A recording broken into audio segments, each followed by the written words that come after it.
Greetings. In this video I want to show you how to unlock a Hill-Rom hospital bed. This particular one is called a VersaCare, but it doesn't matter what kind of Hill-Rom that you have. And this is pretty much self-explanatory with any hospital bed on how to move it. So as you can see right now, it's moving back and forth.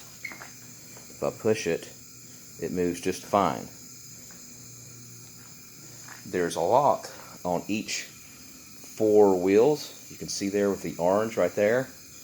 You can see one there. Go on the other side. You can see the lock there.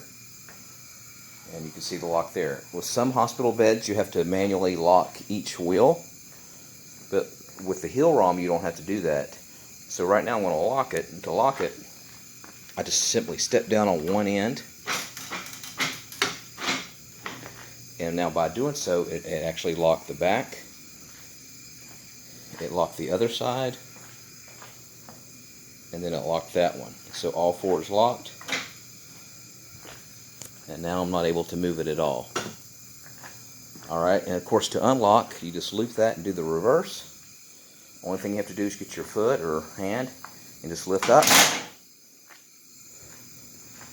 And now I'm able to move it just fine. Alright, thanks for watching my YouTube channel. Make sure you subscribe and have a blessed rest of your day.